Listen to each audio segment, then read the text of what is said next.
the Columbus Blue Jackets and Pittsburgh Penguins. Blue Jackets plus 235, Penguins minus 280. The over under here 6.5, and you have a play on the total. Yeah, I like the over. It's playing Blue Jackets overs is such a square look, and it's missed for a couple in a row, but this is such a good spot. And I love backing the over with Line back in the mix because he is, if there's one guy who moves the needle in the right direction for overs, it's Line. He's horrible defensively. Like he's what a lot of people, I think some of these other guys are, where he is truly awful in his own zone, but he's such a good finisher that it really does make a difference.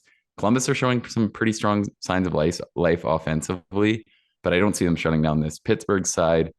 I think something like 5-3 Pens is just so realistic. And the Blue Jackets have been so good to the over 6.5 the last year and a bit. And I think it's a good time to get back involved with that narrative.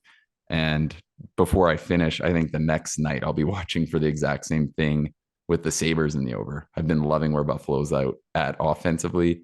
So in a smaller slate, we'll talk about a Wednesday game, and that I think it will be another good look Wednesday.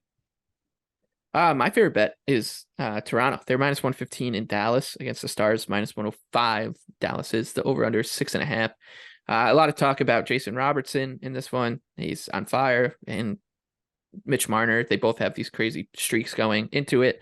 But it's nuts to think right now what's going on in the Atlantic Division, because it happened last year just with different characters. You got Boston 9-1 in their last 10, 14-0 at home. The Maple Leafs are 7-0-3 in their last 10, and then you got the Lightning who are 8-2 in their last 10. So the Atlantic race, once again, we expected it to look a little different, but it's basically same church, different pew in the Atlantic. But I think the Leafs, this is a bet on opportunity for them as a short favorite even on the road, playing well. They're getting good goaltending. It's a price that's palatable, which isn't something you see all that often with Toronto. So I like Toronto here. They should match up pretty well with this Dallas team that, once again, I think is good, but they're not the best team in the Central Division, which is where they sit right now in the standings.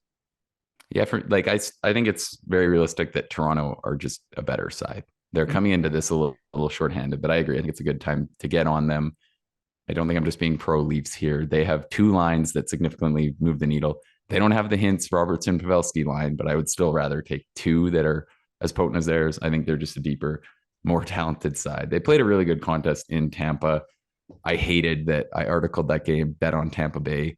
It was the first time that they'd played in Tampa Bay since game 6 of last year, which was a horrible loss for me. I had articled them in that as well and had to listen to the plethora of people explain to me that the Leafs don't win in round 1 of the playoffs. They don't. They do not. They don't. They also run horribly, but anyways, it was the same kind of thing. I thought they deserved better, and I like the way they match up versus Dallas. I still think they're a side that I value more so.